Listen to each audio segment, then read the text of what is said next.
श्री जगद्गुरु तुकोबाराय शांती ब्रह्म एकनाथ महाराज आदिगुरु श्री शंकराचार्य इत्यादी सर्व संतांच्या अलौकिक अहेतुकी अकारण करून अशा कृपेने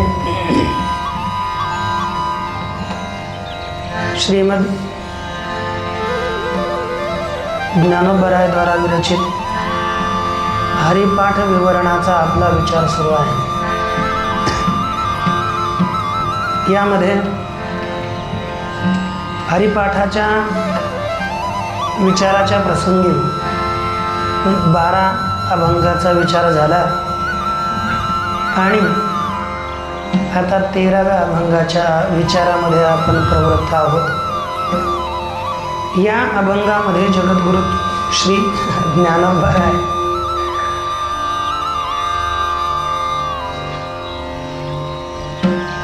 समाधी आहे ती समाधी कशाने प्राप्त होऊ शकते आणि कशाने प्राप्त होणार नाही याचा विचार करतात। विशेषतः आपण पाहिलं तर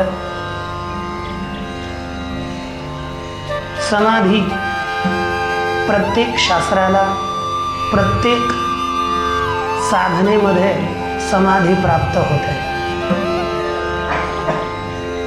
मग ती ज्ञान साधना असेल, योग साधना असेल किंवा भक्तीची उपासनेची साधना असेल,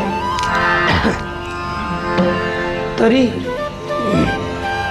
या सर्व साधनांमध्ये समाधीला महत्त्व आहे।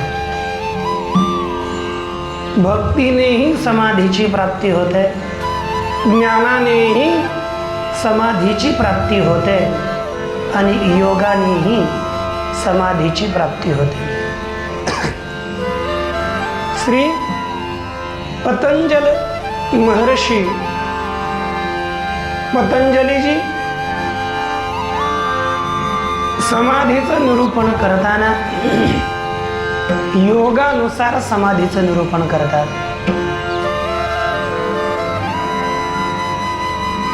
त्यांनी सूत्रामध्ये लिहिलं, तदेवार्थ मात्र निर्भासम स्वरूप शून्यमिव समाधी। तदेव म्हणजे तेच जे ध्येय आहे, केवळ ध्येय स्वरूपाच्या म्हणजे ध्येयरूपी अर्था केवळ मात्र केवळ ध्येयरूपी अर्थाचंच भान होणं आणि बाकी स्वरूप शून्यम इव बाकी सर्वांच्या स्वरूपाच्या रहिततेप्रमाणे केवळ ध्येय वस्तूचंच भान होणं त्या समाधी म्हणतात। म्हणजे बाकी कोणाचंही भान होत नाही। श्री ज्ञानोबराय याविषयी 6व्या अध्यायात बोलतात, पुढील पैस पारुखे मागील स्मरावे ते ठाके ऐसिये सरिसिये भूमिके समाधी राहे।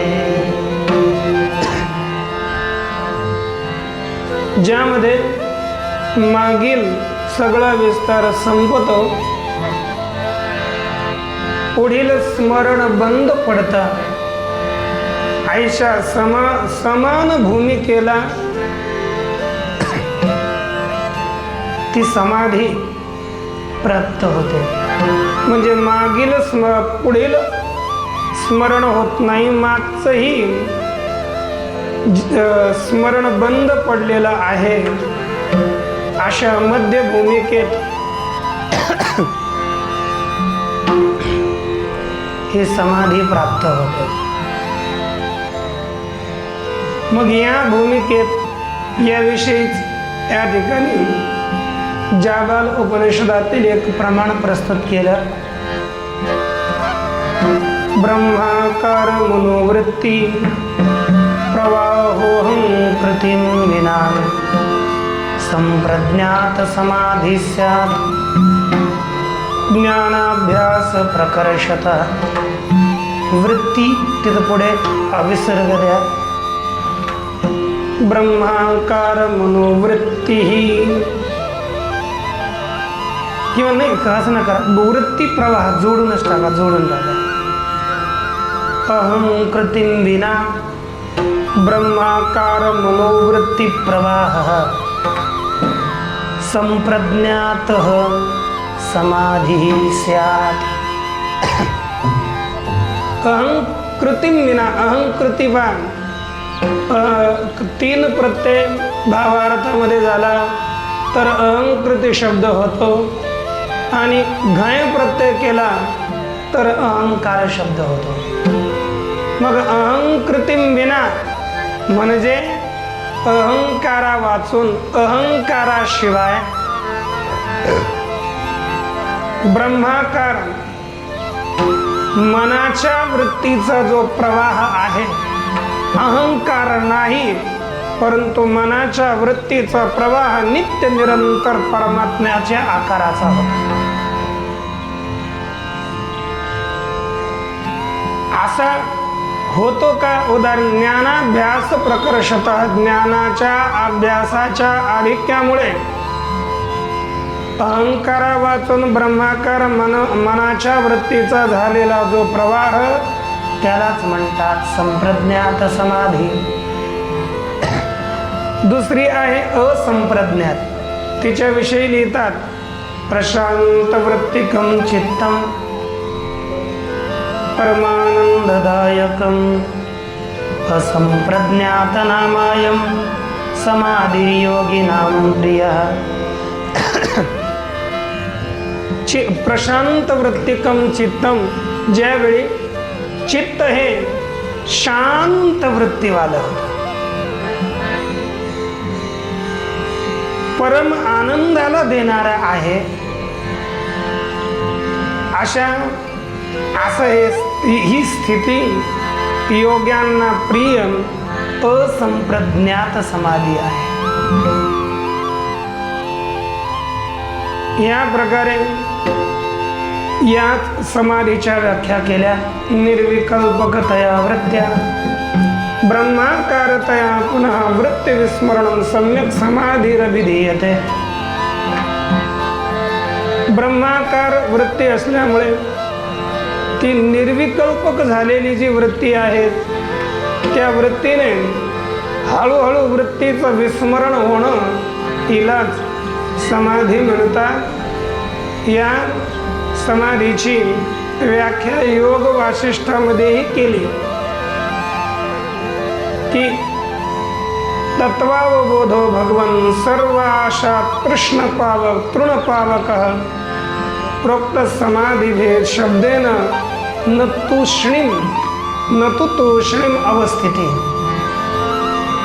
केवळ गप्प बसणं याला समाधी म्हणत नाहीत. जो तत्वबोध सर्व आशारूपी तृणांना जाळून टाकणारा जो तत्वबोध आहे तत्वज्ञान आहे त्या तत्वज्ञानीय स्थितीलाच समाधी म्हणतात. आपण केवळ डोळे बंद करणं आसन लावून बसणं एकदम कोणते गप्प बसणं याला समाधी म्हणत नाही. ही ज्ञान समाधी आहे. योगामध्ये असेल ते संप्रज्ञात समाधी जाण गुणी विन भोगिते पावोनी निज सुख प्राप्ती मनादींद्रिये उपरमती अनुभरी स्फुरेना वृत्ती समाधी बोलती यानार. ध्याता ध्यान ध्येय या ठिकाणी ज्यांचं मन गुंतलं म्हणजे त्रिपुटीचा बाण जिच्यामध्ये होता तिला संप्रज्ञात समाधी म्हणतात. आणि आत्मसुखाची प्राप्ती झाली असता मन आणि इंद्रिया या सर्वांचं उपरम होता. एकाही वृत्तीचं स्फुरण होत नाही. तीच समाधी असं म्हटलं जातं. सर्व संकल्पाची अवधी या नाव निर्विकल्पक समाधी. ज्या ठिकाणी सर्व संकल्प शांत होतात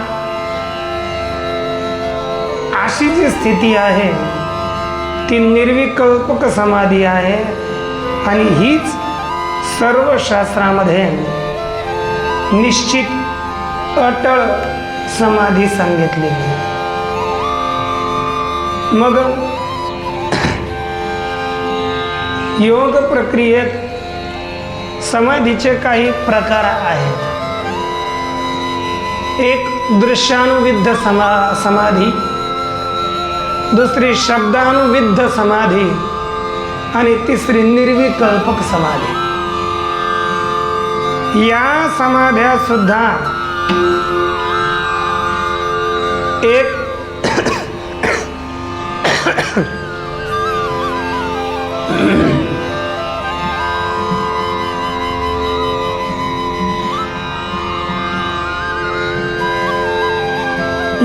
आता जी काही दृश्यानुविद्ध आणि शब्दानुविद्ध या दोन समाध्या आहेत, त्या दोनही समाध्या सविकल्पक समाध्यांतर्गत आहेत, पण निर्विकल्पक समाधी एक सेपरेट आहे. मग ह्या ज्या समाध्या आहेत ती आंतर व बाह्य भेदाने प्रत्येक समाधीचे दोन दोन प्रकार पडतात. म्हणजे दृश्यानुविद्ध आंतर समाधी, शब्दानुविद्ध आंतर समाधी आणि निर्विकल्पक आंतर समाधी. व दृश्यानुविद्ध बाह्य समाधी, शब्दानुविद्ध बाह्य समाधी आणि निर्विकल्पक बाह्य समाधी. आंतर समाधीला साक्षी विषयक समाधी म्हणतात आणि बाह्य समाधीला ब्रह्मविषयक समाधी म्हणतात.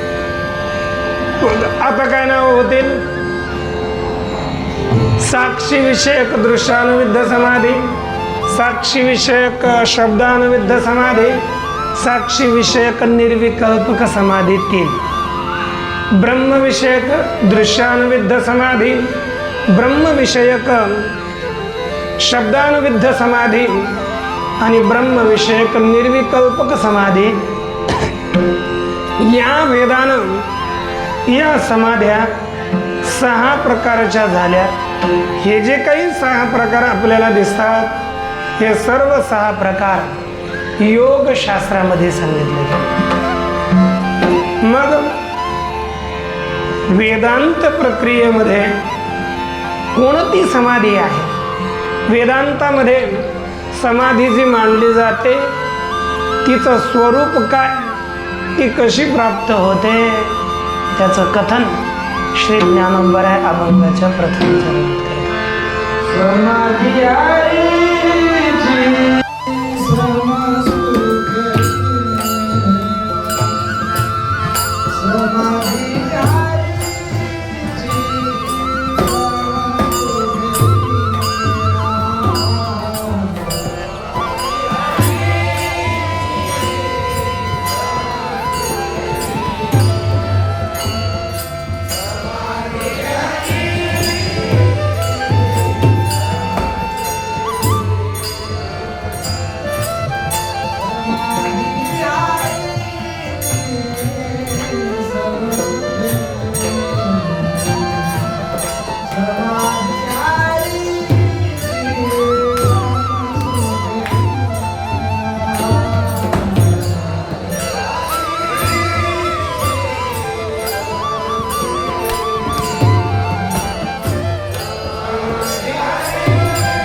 न साधेल जान द्वैत बुद्धी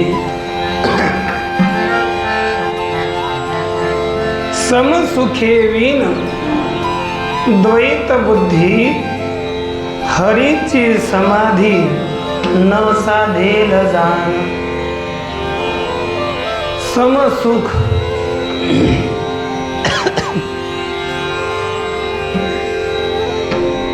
समसुखे विन. सम म्हणजे ब्रह्म. निर्दोषम हि समं ब्रह्म तस्मात् ब्रह्मणि ते स्थिता. या पंचम अध्यायाच्या श्री भगवंताच्या वाक्यानुसार निर्दोष सम हे ब्रह्म आहे. निर्दोषम हि समं ब्रह्म. निर्दोष आणि सम ब्रह्म आहे. त्या समब्रह्माच्या ब्रह्म समसुख म्हणजेच ब्रह्मसुख. ब्रह्मसुखाशिवाय म्हणजे जिच्यामध्ये ब्रह्मसुख नसतं अशा ब्रह्मसुखाशिवाय तिला ब्रह्मसुखे विन. संस्कृत मध्ये काय हवे आहे? विना. तरी ब्रह्मसुखम विना. ब्रह्मसुखे विन. ब्रह्म सुखा वाचून द्वैत बुद्धी जे द्वितीय पदार्थ आहेत, अद्वैत पदार्थ आहेत, त्या द्वैतामध्ये बुद्धी ठेवल्याने द्वैतामधील बुद्धीने हरीची समाधी न साधेल जान. भगवत विषयक भगवंताची समाधी आपल्याला सिद्ध होणार नाही असं समजावं. म्हणजे समाधी कशी प्राप्त होईल? केवळ अद्वैत बुद्धीनेच समाधीची प्राप्ती होते. द्वैत बुद्धीने समाधीची प्राप्ती होऊ शकत नाही.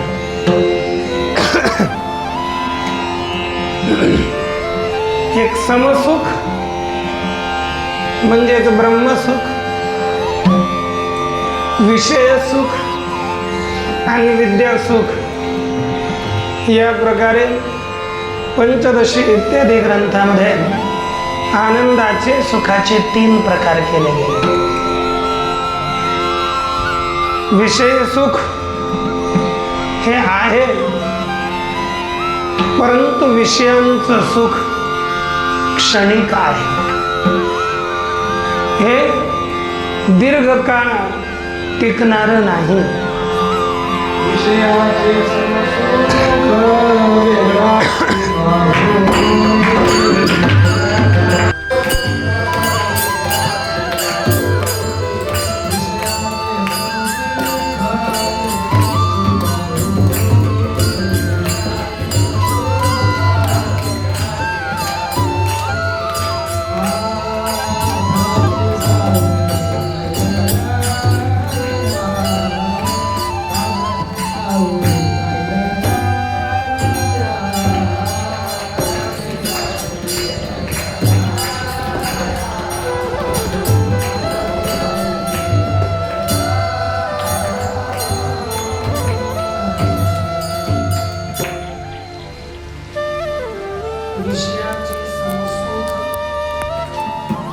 वेगळाची बाहुली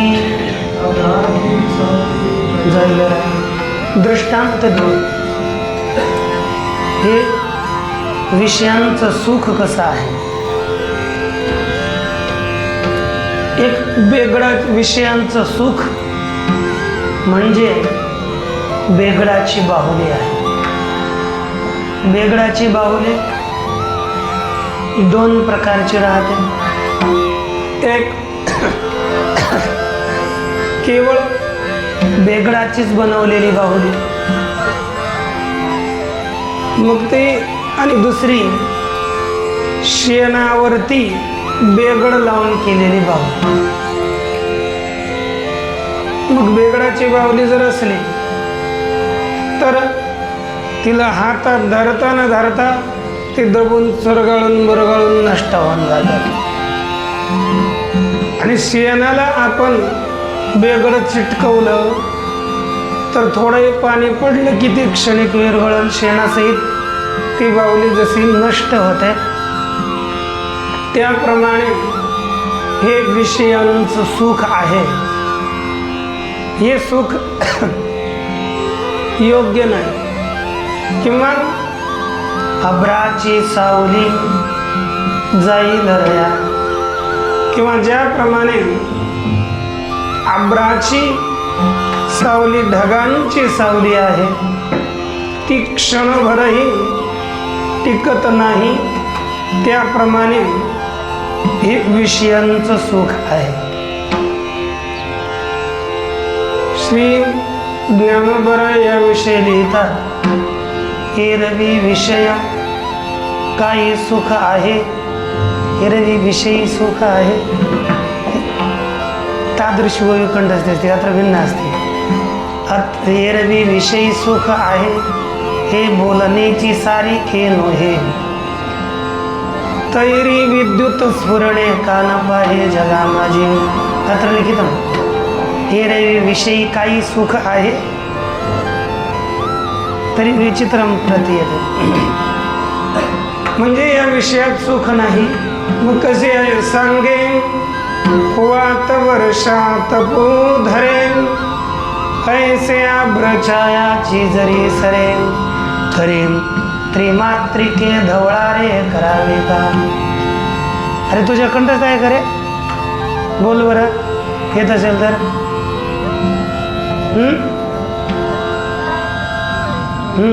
सांगे वात वर्ष, पुढे नाही येत, मग आता जास्त पारायण कर. सांगे सुरुवातीच्या बोलत होतं चांगला सुंदर. सांगे वात वर्ष आतपू धरे, म्हणजे आता ढग आली आकाशामध्ये,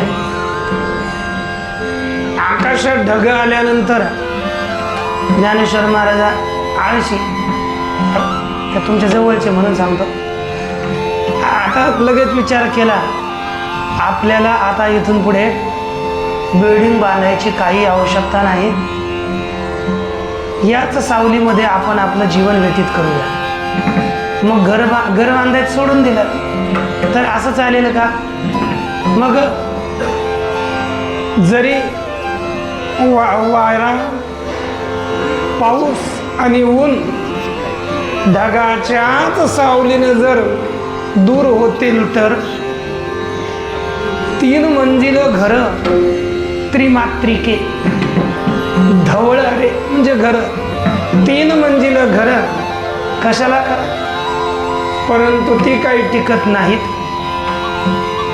त्याप्रमाणे या विषय सुखानं काही आपल्याला लाभ होत नाही.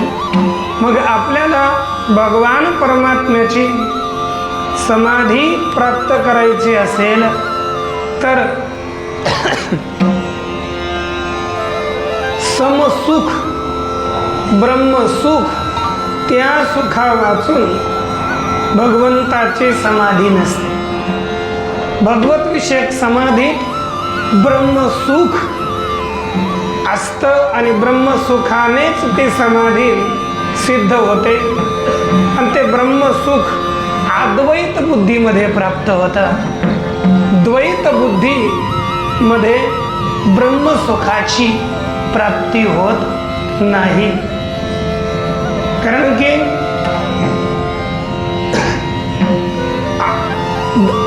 द्वैत सुख, द्वैतात काय राहतं? द्वितीयाद्वय भयम भवती, दुजे जवळ घडे तव तव संसार भय जोडे, हे आपुलेनी तोंडे बोलती वेद.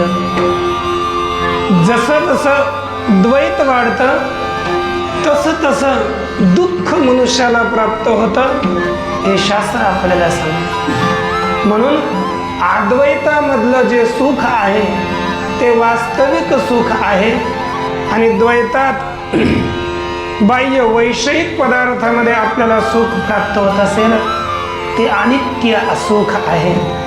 म्हणून साधकानं आत्मसुखाच्या प्राप्तीकरिता प्रयास केला पाहिजे. त्या प्रयासाकरिता पहिला अधिकार प्राप्त केला पाहिजे. नाहीतर आपण अधिकार, मग ती कोणतीही साधना असो, हे लागतंच. विवेक लागतोच. भक्ती करा किंवा ज्ञानाच्या प्राप्तीकरिता प्रयास करा, विवेक पाहिजे ना. विवेकच नसेल तर मनुष्य विषयामध्ये पडेल. भगवंताच्या भक्तीकरिता कशाला प्रवृत्त?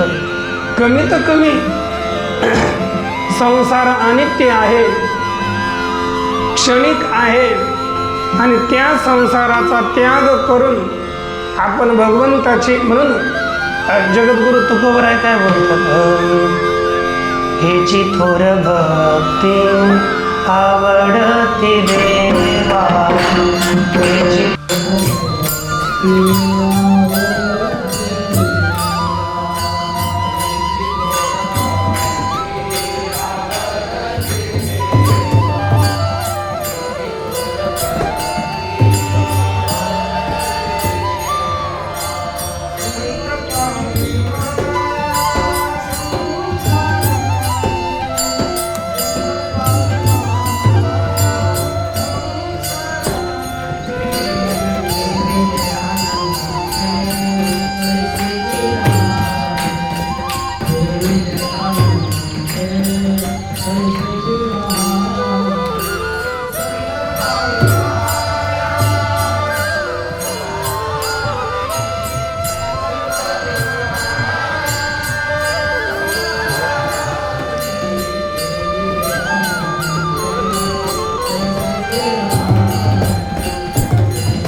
या संसाराविषयक आसक्ती, प्रेम, हिचा त्याग कधी संभव आहे? जर या संसारामध्ये मिथ्यात्व, अनित्यत्व आपल्याला ज्ञात होत असेल. म्हणून हरिपाठकात काय बोलतात, लटिका व्यवहार सर्व हा संसार वाया निरझार हरी. मग हे जर आपल्याला कळालं नाही, संसार लटका आहे आणि भगवान परमात्माच केवळ सत्य आहे, असा विवेक असणं हे भक्तीलाही पोषक आहे आणि ज्ञानालाही पोषक आहे. म्हणून आपण सत्य काय, यथार्थ काय, खोटं काय याचा विचार केला पाहिजे, आणि या असत्य असार संसारामध्ये आपली बुद्धी लावता कामा नये. जोपर्यंत काम क्रोधादी विकार आपल्यात आहेत तोपर्यंत भगवंताची प्राप्ती होणं असंभव आहे. म्हणून हे विकार दूर करायचे असेल, काम अंतकरणातून विषय जी इच्छा निर्माण होते ती का, त्या विषयाविषयी आपली प्रीती असल्यावर त्या विषयाला आपण सत्य, चांगलं, उत्तम समजतो म्हणून प्रीती होते. आणि ही प्रीती दूर करायची, जर ती प्रीती असली, विषयात आसक्ती असली, क्रोध तर सहज होणारच. कारण की इच्छेचा अवरोध झाला की लगेच मनुष्य क्रोधित होतो, आणि हे साधकाचे लक्षण नाहीत. आपण एका मागे विचार केला होता का,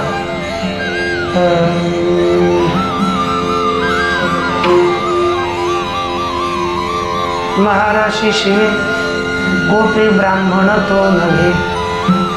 इथे आपण या अभंगाचा विचार करताना केलं, महार म्हणजे काम. कारण की साहचर्यात काही शब्दांचे अर्थ घेतले जातात. शब्दशः जसा उच्चारण केला तो नाही, खाली अभंगही पाहिला तर नार शब्दाचा अर्थ निघतो काम, न की जात त्या महार. आणि कोपे तो क्रोध, म्हणजे जो कामाला शिवतो, म्हणजे ज्याच्या अंतःकरणात काम असतो. आणि जो कोपे, जो क्रोध करतो, तो ब्राह्मण नव्हे. ब्राह्मण म्हणजे साधक. तो साधक होऊ शकत नाही. काम क्रोध ज्याच्या अंतःकरणात आहेत त्याला साधक म्हणता येत नाही. मग असतात, परंतु त्याच्या निवृत्तीकरिता आपला प्रयास झाला पाहिजे. म्हणून सावधान रीतीनं आपण या वैषयिक सुखाचा त्याग करून ब्रह्मसुखाच्या प्राप्तीकरिता प्रयास करावा.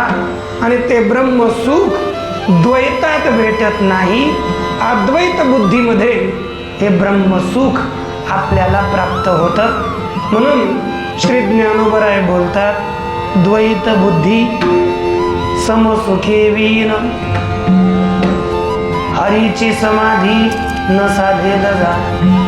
द्वैत बुद्धीने ब्रह्मसुखा वाचून भगवंताची समाधी, हरीची समाधी प्राप्त होणार नाही, ती अद्वैत बुद्धीनेच प्राप्त होईल.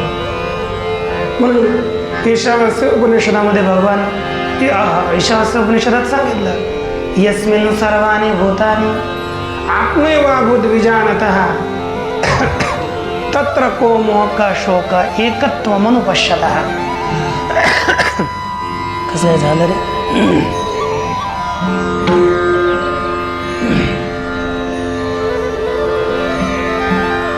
याकरिता म्हणजे एकत्वाचं ज्ञान झालं असेल तर एकत्व बुद्धीमध्ये शोक आणि मोह यांची प्राप्ती होत नाही. आणि याविषयीच समत्व बुद्धीचा निर्देश अनेक ठिकाणी श्री ज्ञानोबरायांनी आपल्याला केलेला दिसतो. म्हणून दिलं का एक हरी आत्मा जीव शिव समा भरा भरला भल्लाट हरी दिसे इत्यादी प्रमाण आहेत. पण श्री नाथबाबा या समाधीविषयी आणखी वर्णन करून बोलतात, सर्वत्र जे समसाम्यता या नाव समाधी तत्वता परितटस्थादी काष्ठावस्था समाधी सर्वथा नवे ब्रह्मा. ब्रह्मदेवाला उपदेश करताना भगवान परमात्मा बोलतात, हे ब्रह्मदेव, सर्वत्र जी समसाम्यता आहे, समत्व बुद्धी आहे, तिलाच समाधी म्हणतात. जी तटस्थ काष्ठावस्था आहे, केवळ लाकडासारखं स्थिर होणं, हिला वास्तविक समाधी म्हणत नाही. सर्व ठिकाणी समत्व बुद्धी येणं, तीच ही समाधी म्हणतात. समाधीमध्ये जी तटस्थ स्थिती आहे तो पालितात. समाधी माझी जो तटस्थ तो जाणावा वृत्तीयुक्त, वृत्ती असता समाधीस्थ ते मी अनंत सत्य न माने. समाधीमध्ये तटस्थ असला, बस कोणाकडे लक्ष देत नाही वगैरे, तर त्यावेळेस ही वृत्ती आहे. आणि जेव्हा वृत्ती आहे त्यावेळेस भगवान परमात्मा बोलतात, वृत्तीला मी समाधी मानत नाही. ज्या ठिकाणी वृत्तीचा बांध होतो आणि ती वृत्ती आत्मरूप होते, तिलाच मी वास्तविक समाधी म्हणतो.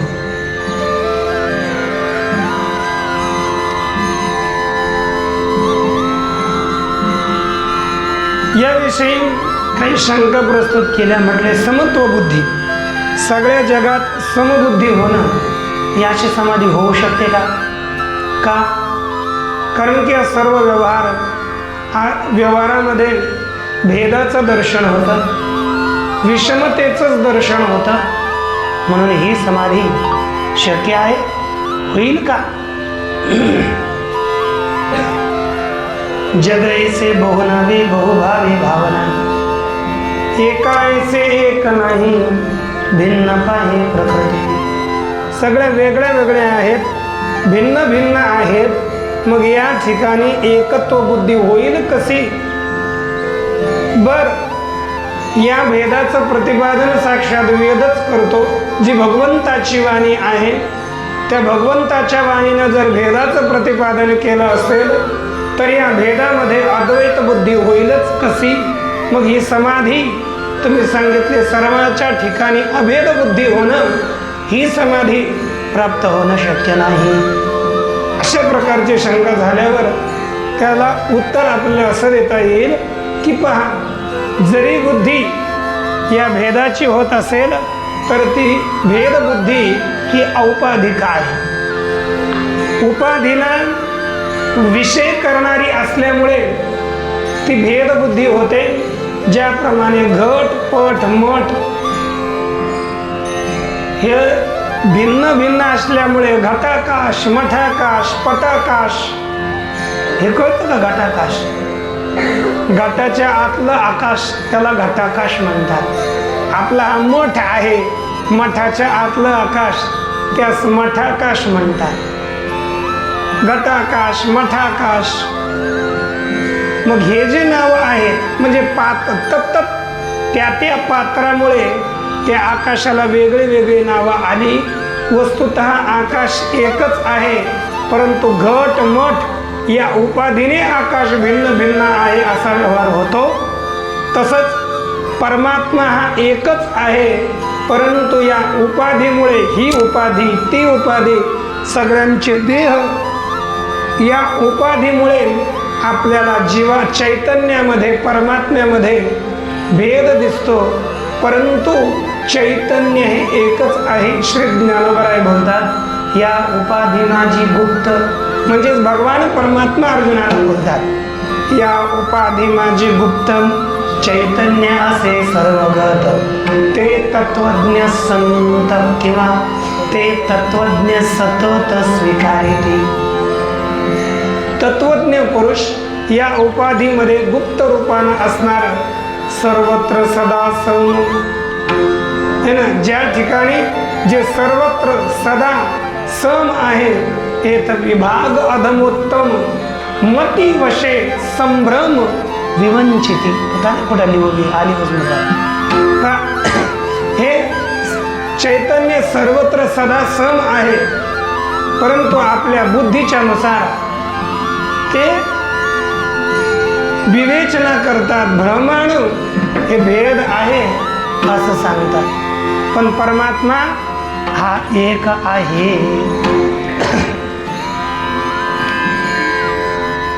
ते पंचमाध्याय पुस्तक होता आस्तिकी मूळ नजा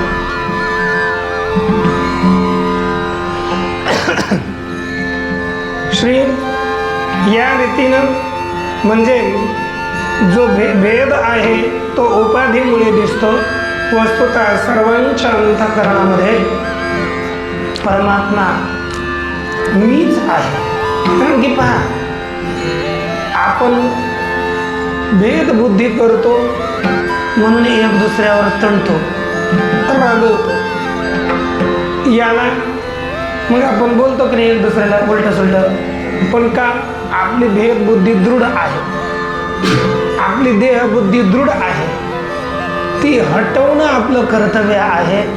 मग सर्वांचं, कारण की आत्मा एकच आहे, परंतु अंतःकरण वेगळं वेगळं असल्यामुळे आपल्याला सगळे वेगळे वेगळे दिसतात, सगळे वेगळे वेगळे जीवत्व भावाला प्राप्त होतात. मग समजा एखाद्याचा उत्कर्ष झाला तर आपण काय करतो, लगेच आपल्याला वाटतं त्याचा कसं काय उत्कर्ष झाला ना, आपलं कसं काय झालं, आपण पाहतो की नाही. पण जरी तोही मीच आहे, तेही आपलंच स्वरूप आहे. मग आपल्याला दुसरा पुढे गेला एक आपण मागे राहिलो तर आपल्याला काही आपलं आपण कर्तव्य करतो, परंतु जर आता हरी महाराज गाऊ लागले, आपण कशाला त्याच्याविषयी हे करायचे घेतले, चांगल्या गाठातले त्यांना आता कसं काय करावं, ते आपलं स्वरूपच आहे. पण आपल्या स्वरूपाचा विलास म्हणजे तो देह कल्पित आहे ना सर्व जगत. मग आपण काय करायचं, त्यांच्या गाण्यातच आनंद घ्यायचा. आपणच गातो, गा रे तू गातो, तो आपला आनंद, आपला आलं तर आलं, नाही आलं प्रयास करत राहायचा. पण नाही आल्यावर त्याच्याविषयी काही आपली बुद्धी विपरीत करायची नाही. नाहीतर मग काय होतं, मनुष्य नित्य निरंतर दुःखी राहतो. दुसऱ्याच्या उत्कर्षात आपण दुःखी आणि आपल्या उत्कर्षात दुसरे दुःखी, असं नाही झालं पाहिजे. मग याविषयी वेद पहा. आता दुसरी शंका आपण केली की वेद सुद्धा भेदाचं प्रतिपादन करतात, परंतु पहा, वेद भेदाचं प्रतिपादन करत नाहीत, वेद हे अभेदाचंच प्रतिपादन करतात. यद्यपि आपल्याला दिसत असेल भेदाचं प्रतिपादन केलेलं, ते त्यात वेदाचं तात्पर्य नाही.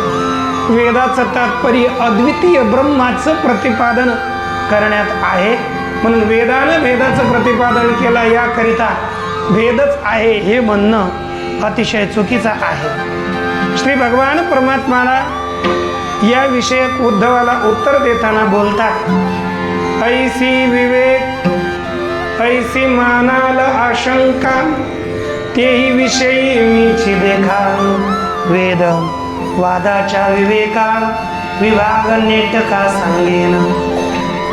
अविद्या भेद सफळ ज्यासी, वेदो नियामक म्या केला त्यासी.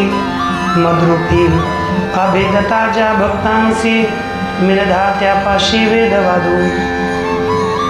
पहा, ज्याच्या अंतःकरणामध्ये अविद्या भेद दृढ झालेला आहे, मग त्याला नियमन करणारा वेद आहे, त्याला वेगळ्या वेगळ्या क्रिया सांगणारा वेद आहे. परंतु वस्तुतः वेद सांगतो तो बस आज्ञानेकरिता, परंतु भगवंताचे जे भक्त आहेत त्यांना अभेदाचंच निरूपण करतो. अवेदो ते तुकाही त्रिगुण, अभेद भजने भक्त निर्वाण. त्यासी वेदाचे नियामक पण, नचले जाण मनाज्ञा. भगवान बोलतात, माझ्या आज्ञेनंच जो माझा भक्त आहे, जो त्रिगुण रहित झाला, त्याच्यावर वेद नियमन करत नाही. वेद बस ज्याची बुद्धी अविद्येमध्ये दृढ झालेली आहे त्याला नियमन करतो, दुसऱ्यावर नाही.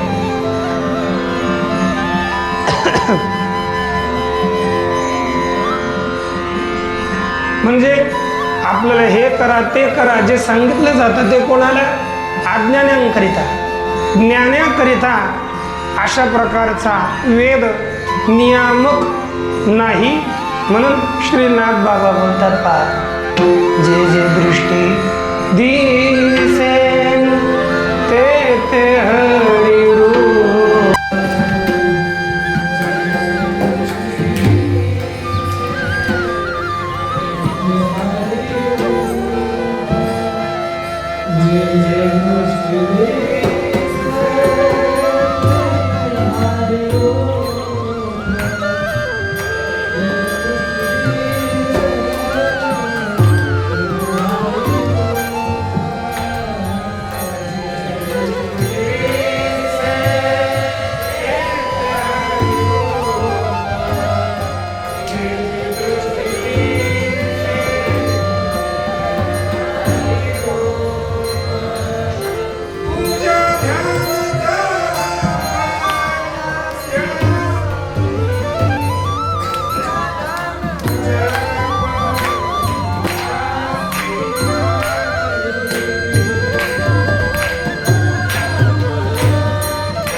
जो अद्वैत बोधावर आरूढ झाला त्याला पूजा ध्यान जप कोणताही नियम इत्यादिक नाही, परंतु जो अज्ञानी आहे त्याच्याकरिताच शास्त्र नियमाचं प्रतिपादन करतो, अन्यांना नाही.